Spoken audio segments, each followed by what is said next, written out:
Greetings and welcome to another edition of The Pedal Shift Project.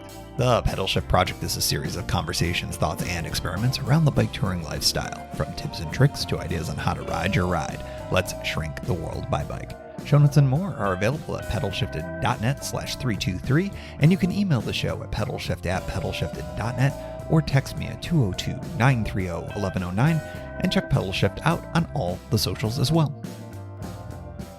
Hello everybody and welcome to the 323rd edition of the Pedal Shift Project. My name's Tim Mooney. Thanks so much for joining on this edition, day one of the return to the C&O, the 2023 spring tour of the Chesapeake and Ohio. Let me get this right. National Historic Park Towpath. I got it all out. Yes. We just say C&O around here just because it's easier. We're kicking off the spring 2023 ride with day one. We have a stellar set of conditions for riding, but the Paw Paw tunnel is closed and the trail poses a hefty challenge for someone with a fully loaded bike like I had to push. But the park service says there's a shuttle, right? Right?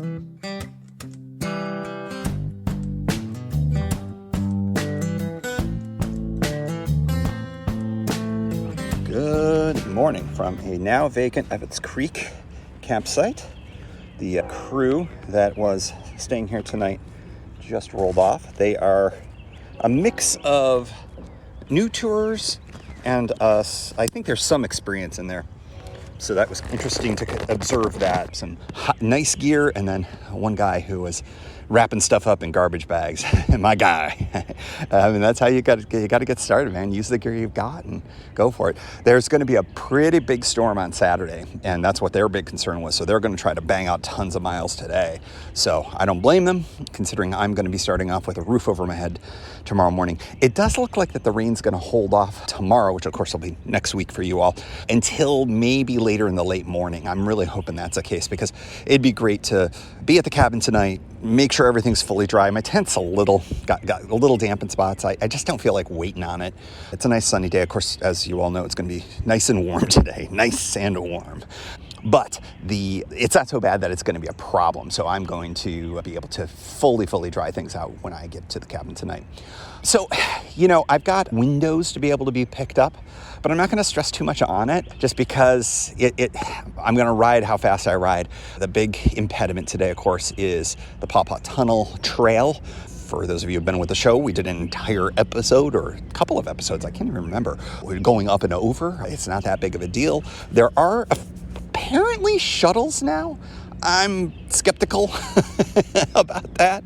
We'll see if it's there, and if they're willing to take me, I'll take the fast forward because it'll save me some time and might allow me to get to the cabin earlier tonight. But in any event, everything seems to be going fine.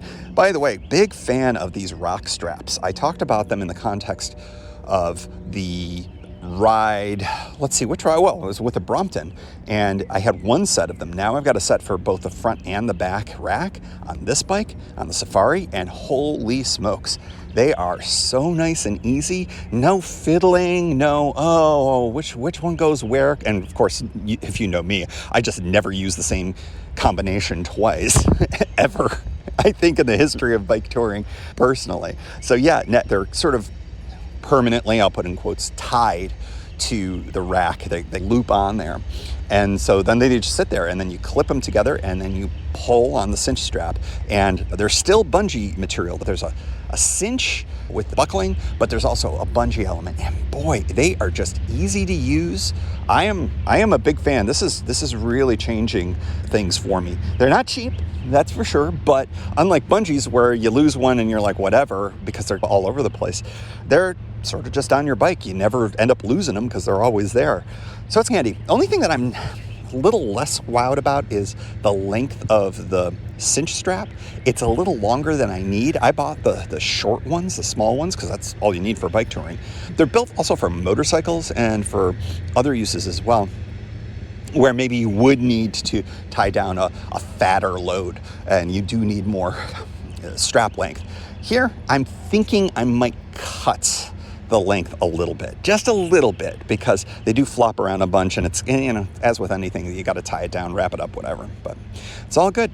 All right, morning is just glorious. It is, let's do a little temperature check here. It is 62 degrees.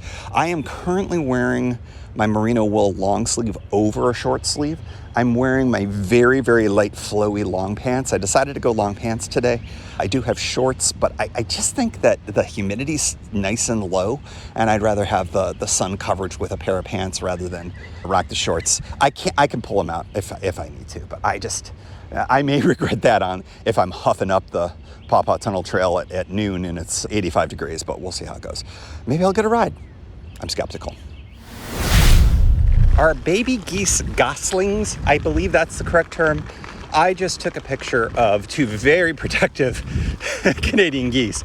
They hiss at you when you go by with their brand new babies, and what a delight that was. I got a bunch of pictures. I hope some of them come out.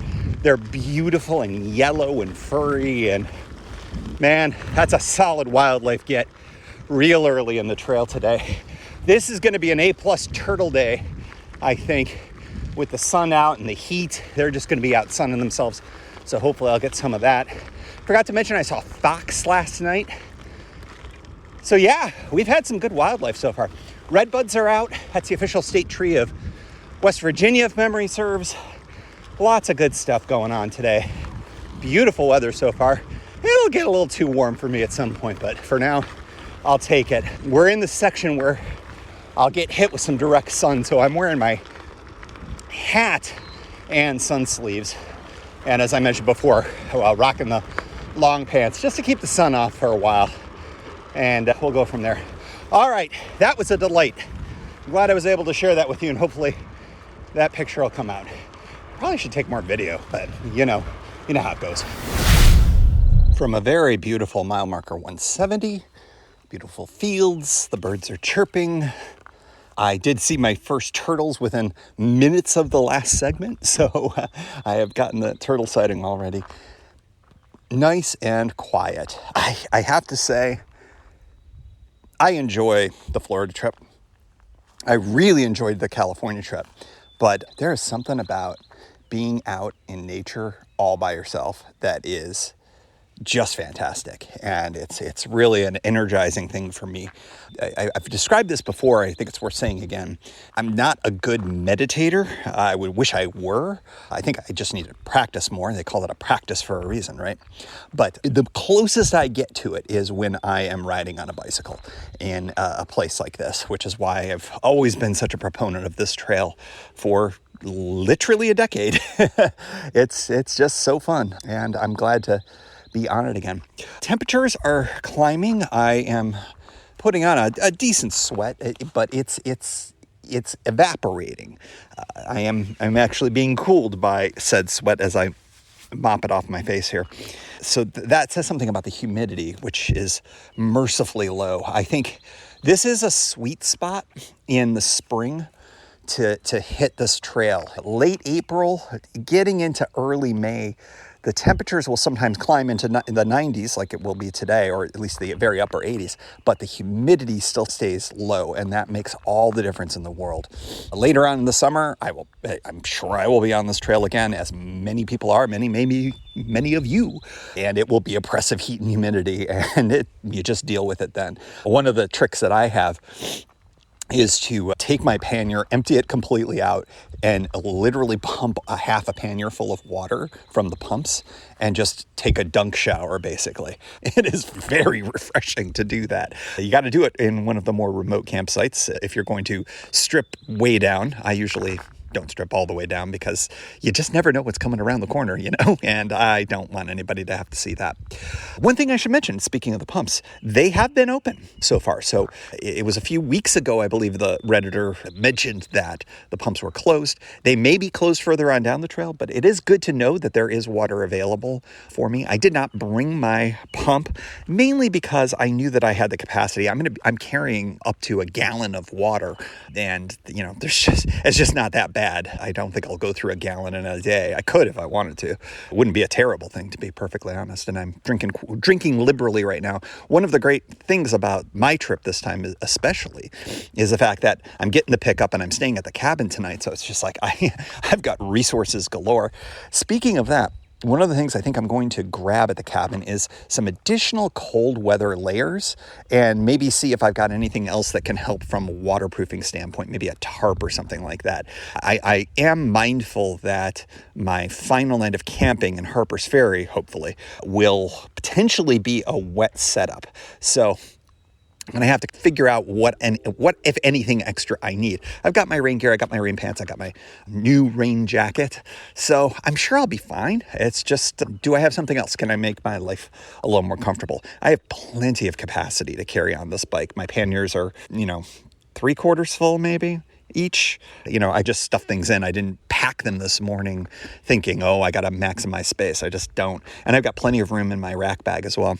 It looks like as I look at the bike that I'm carrying a lot, and I think I'm carrying less than I normally do, but probably more than many people do, especially in the backpacking or bike packing context.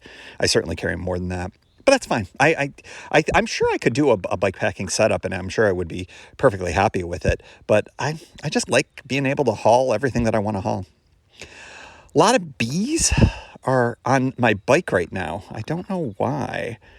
They're on my saddle in particular. I don't know if there's salt on it or something, perhaps, that they're getting. Oh, no, actually, you know what they are? There's sun that's hitting the spots that they're on, so they're warming themselves on it. That's adorable. I'm afraid I'm going to have to go, though.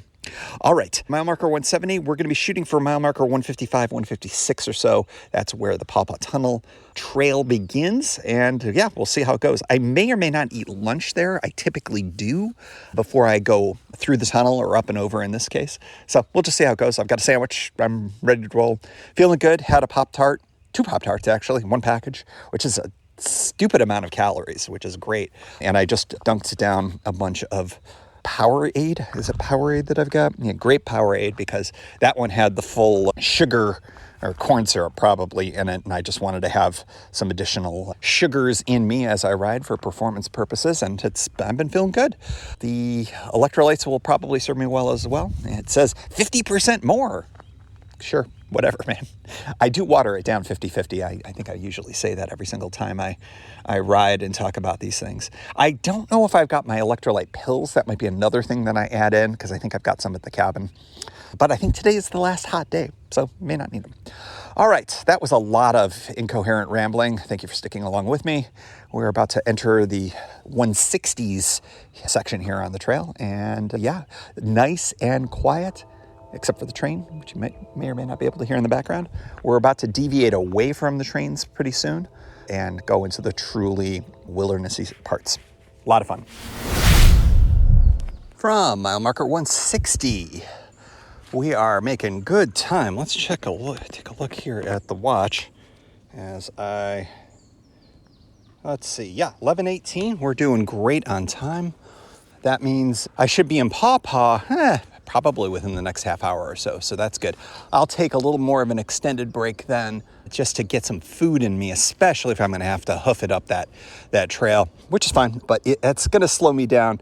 My window for pickup in Hancock is between 3 and 6:30, and I don't think it's actually realistic that it's 6:30, just because Kimberly's got to go back, or he's got to be at the cabin for something in the 6 o'clock hour, basically. And then the next window of opportunity would probably be about 7:30. So I may just assume that it's going to be on the later side of things and not push so hard. I feel like I've been pushing a little bit here just to get on the other side of the tunnel as fast as I can, which I don't think is a terrible idea, but I've been, I'd love to get picked up early, but that just might not be really realistic at this point. I think I would have preferred if I had had a better night's sleep and gotten up a little bit earlier and gone earlier, but did not happen.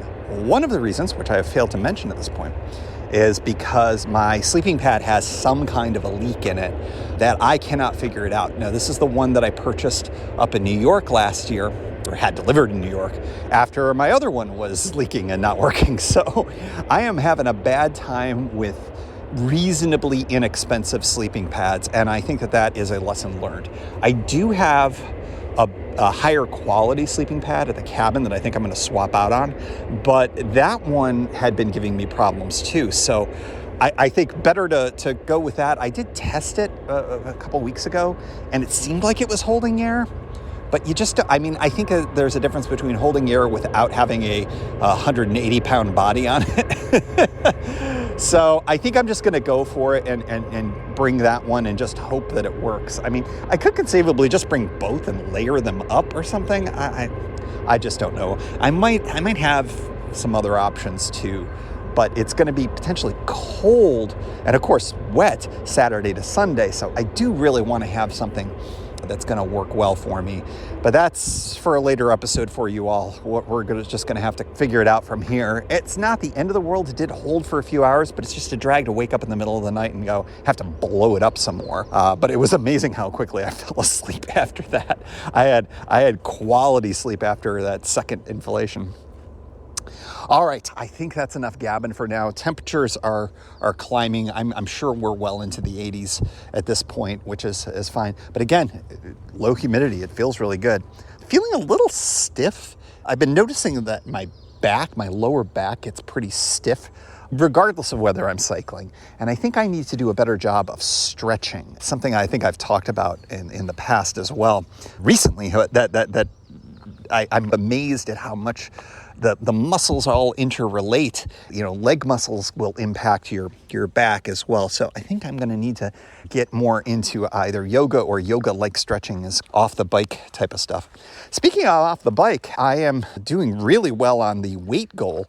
I mentioned in the 180s, I have broken back into that wonderful little realm. I am down over 30 pounds since the beginning of the year. So yeah, it's been good sustained weight loss. I'm gunning for 175 as my sort of initial goal, and then we'll sort of assess from there what that looks and feels like. But yeah, I should be hitting that within the next 6 weeks or so, I would say, give or take, which is great. And it feels so much better on the bike to not be carrying that weight, and it pays dividends. So that's really good. I'm glad that I made a real goal of that early this year.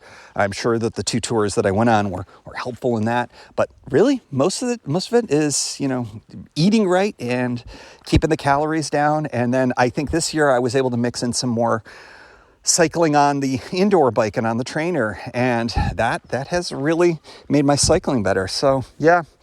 No more days of couch to bike for me, I think. I think training is something that I'm going to be thinking more about. Just giving the bike a once over real quick before I hop back on. It is riding great. It's shifting great. I did almost nothing, including to the chain, as is my brand. But I think tonight I will give that maybe even a cleaning, because I'm seeing some caked on stuff here. Give it a little cleaning, give it a lube. And I think it'll be better riding tomorrow and the next day if I do that. So I can put it on the bike stand. I am hopefully not going to be doing too many things tonight, because if I am not getting back until 8 o'clock, I may be ready for bed shortly after. So I don't want to have too many things on my list of things to do. All right. That is all. More to come. Man, my saddle is jacked up. I think this saddle might get retired when I am done with this trip. It has done a lot of tours, and it is, I have electrical tape on it. It is cracked. It is, this saddle has ridden the Pacific coast. It's ridden this trail multiple times. Yeah, I think we might be retiring it, but it is awful comfy, I will say. All right, with that said, more to come. Next stop, Paw Paw.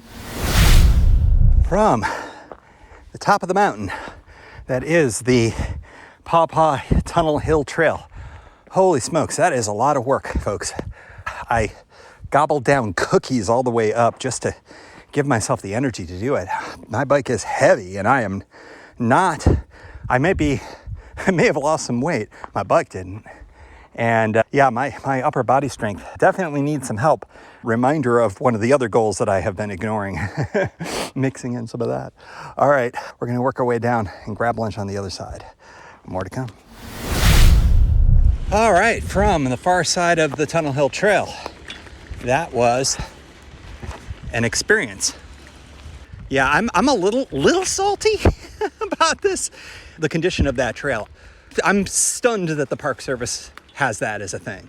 Reddit doesn't even describe it. There are parts that are like a mountain bike setup. It's not great. If you are fully loaded like I am, it's a haul. It's a slog. Now I did it. You know, it wasn't the end of the world. It just took me a little extra longer. But you know, there was an older guy coming up the opposite direction, and he was relying on the shuttle that the Park Service says was going to be there, that I, of course, didn't believe was going to be there at all. Nobody's working today, so if nobody's working, there's no shuttle.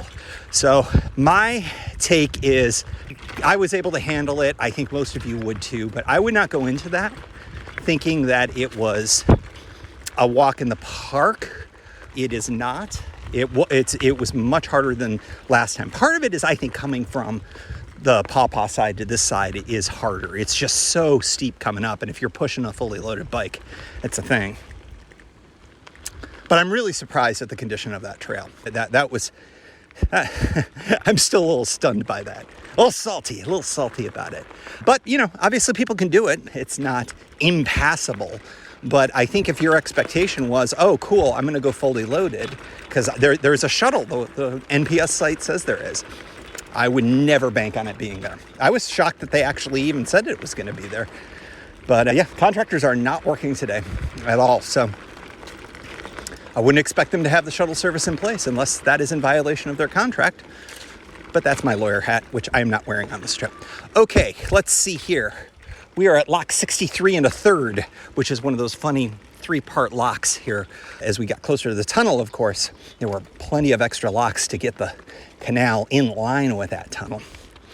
I cannot tell you how excited I'm going to be when this descaling project is done, because that tunnel is so fun and such a magical part of the tour, and that hill trail sucked so bad this trip. But I mean, your mileage may vary. I just prefer it when I guess, you know what I'm maybe most salty about is that the contractors are leaving that trail in that condition.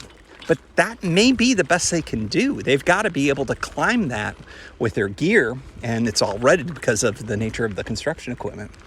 So I don't know, man. I'm speaking on things I don't know a lot about, so perhaps I will just leave it at there. Trail conditions, I'll just speak the facts. The trail conditions are very rough. Can you ride some of it? Yes. You're going to have to hike a bike no matter what you're riding for chunks of it. Bike packers, you are in way better shape than fully loaded touring setups. I can guarantee you of that. All right. I still have to eat lunch. So I'm going to find myself, I think I'm going to take a look at what the next campsite is, because I would love a picnic table and to kick back for a little bit after that spending of energy to be able to take a good solid break. From Sorrel Ridge Hiker Biker Campsite. Mile marker 154.1, so I'm about 28 miles away from Hancock, give or take.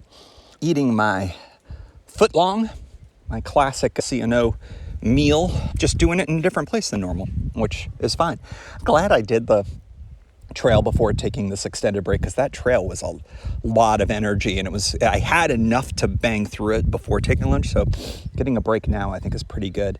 Yeah, look, if I mow this down in a reasonable amount of time, I could be looking at 4:35 o'clock is a reasonable ETA without having to push too hard and with taking a few breaks.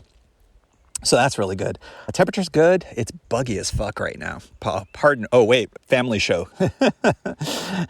my pirate mouth has finally gotten me back on the adult content side of things. It is buggy, and it is still beautiful though.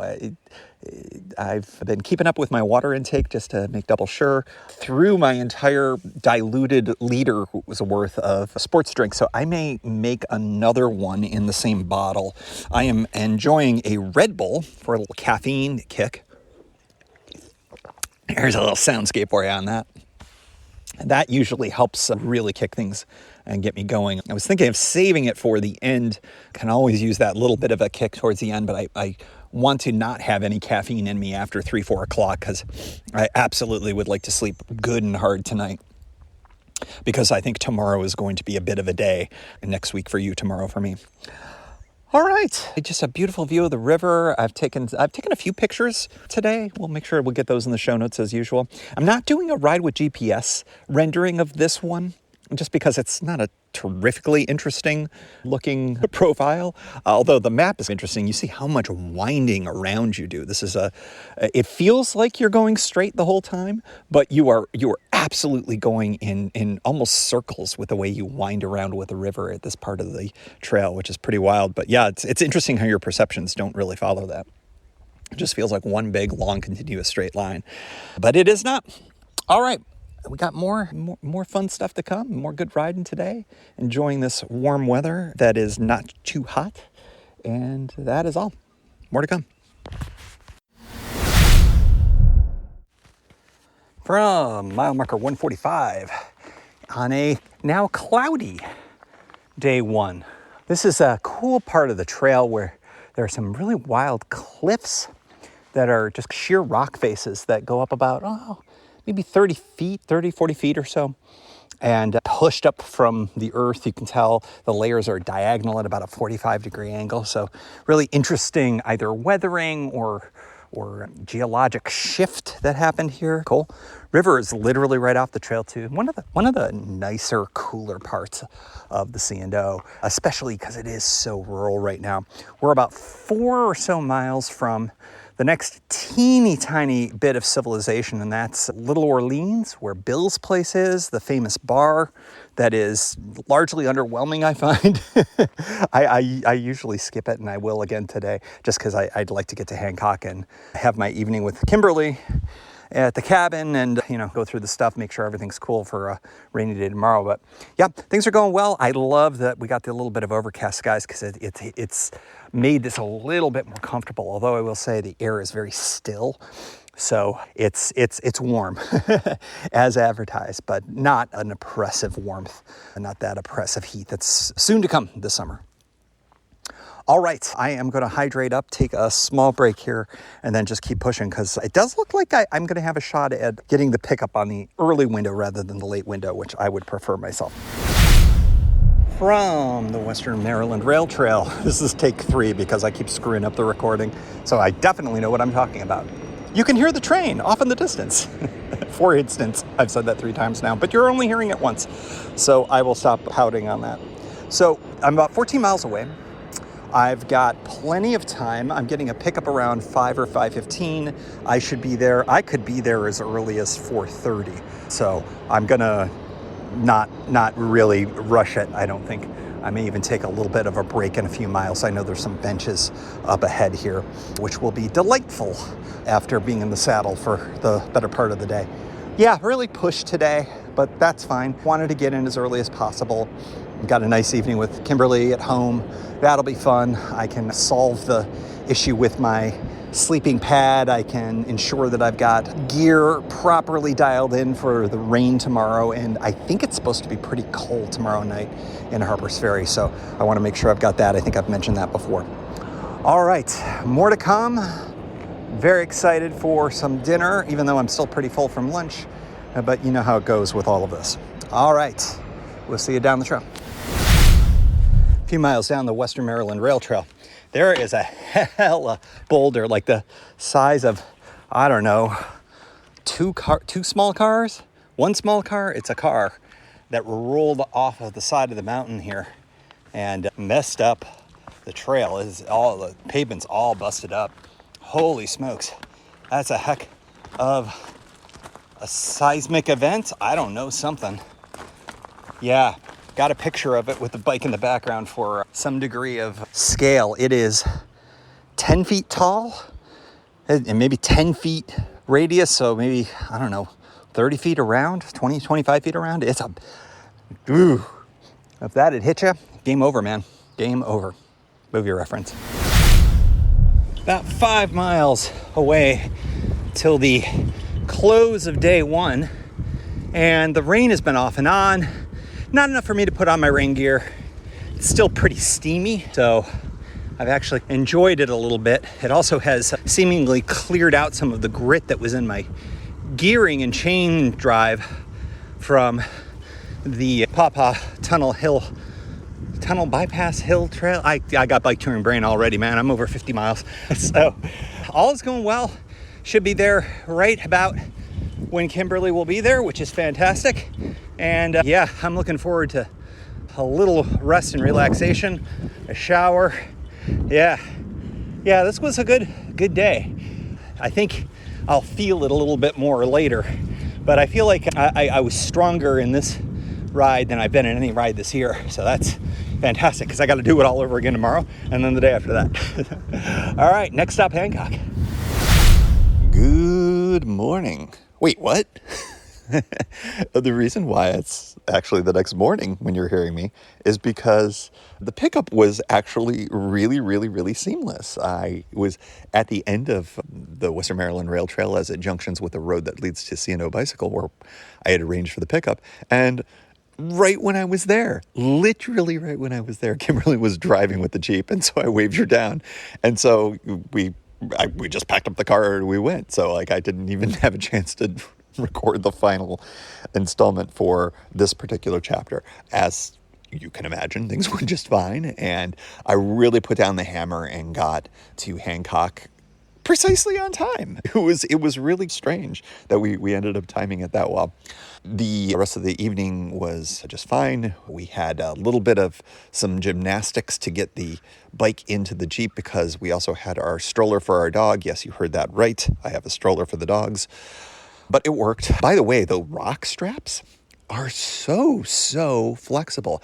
I ended up using them to be able to cinch down the rear gate of the Jeep, because it doesn't have any hooks on the door to use for a traditional bungee. And it's always been a real pain when trying to get a bike in without doing some real movement of things, and often flipping down the front seat, which was not an option when there were a few of us plus dogs. So it actually ended up working out really well, and it was very secure. So another big up for the rock straps. Okay, so that is the end of day one. I am literally standing here in the beginning of day two, and a little bit of preview for you. We're going to have to deviate from plans, my friends. See you next week. Statistics. Miles biked, 54, give or take. Miles hiked, 1.5. Elevation gain and loss in that hike, 900 feet. Sandwiches consumed, 1. Pop-Tarts consumed, 2. Gosling sightings, 4. Flats, 0. And as always, we like to close out the show with a special shout out to the Pedal Shift Society. Because of support from listeners like you, Pedal Shift is a weekly bicycle touring podcast with a global community. Expanding into live shows and covering new tours. If you like what you hear, you can support the show for $5, $2, or even $1 a month. And there's one-shot and annual options. If you're not into the small monthly thing, check it all out at pedalshift.net/society. On to the society. Kimberly Wilson, Caleb Jenkinson, Cameron Lean, Andrew McGregor, Michael Hart, Keith Nagel, Brock Dittus, Thomas Skadow, Marco Lowe, Terrence Manson, Harry Telgadas, Chris Barron, Mark Van Ram, Brad Hipwell, Mr. T, Nathan Poulton, Stephen Dickerson, Vince LaGreco, Cody Florchinger, Tom Beninati, Greg Braithwaite, Sandy Pizzio, Jeff Muster, Seth Pollock, Joseph Quinn, Drew Porter, Byron Patterson, Joaquin Robber, Ray Jackson, Jeff Fry, Kenny Mikey, Lisa Hart, John Denkler, Steve Henkel, Miguel Quinones, Alejandro Aviles Reyes, Keith Spangler, Greg Towner, Jody Zeranin, Lucas Barwick, Michael Baker, Brian Bechtal, Reinhard Biggle, Greg Middlemas, Connie Moore, William Gothman, Brian Benton, Joan Churchill, Mike Bender, Rick Weinberg, Billy Crafton, Gary Matushak, Greg Latoile Lopez, James Sloan, Jonathan Dillard, John Funk, Ronald Paroli, Dave Roll, Brian Hafner, Misha LeBlanc, Ari Messenger, David Kropke, Todd Grossbeck, Wally Estrella, Sue Reinert, John Lico, Stephen Granada, Philip Mueller, Robert Lackey, Dominic Carroll, Jackie McCullough, John Hickman, Carl Presseau, David Neves, Patty Louise, Terry Fitzgerald, Peter Steinmetz, Timothy Fitzpatrick, Michael Izuski, Hank O'Donnell, David Zanoni, David Weil, Matthew Sponseller, Chad Reno, Spartan Dale, Carolyn Ferguson, Peggy Littlefield, Lauren Allen Smith, Eric Burns, Thomas Pearl, Darren McKibben, Richard Stewart, Dave Fletcher, Jack Smith, Luke Parkinson, Ryan Patterson, Sarus Faravar, John Gardner, Sam Scruggs, Dwight Pintinger, and Connie Bowder. And thanks also to all new and anonymous folks for helping make this show happen. Thank you for joining. You can find Pedal Shift at pedalshift.net for more great bicycle touring content. You can hear the Pedal Shift project through Apple Podcasts or your favorite podcast app. Opening music courtesy of Jason Kent off his self-titled album. The track is called America. Check out his band Sunfield's latest release, Mono Mono, wherever cool music is available.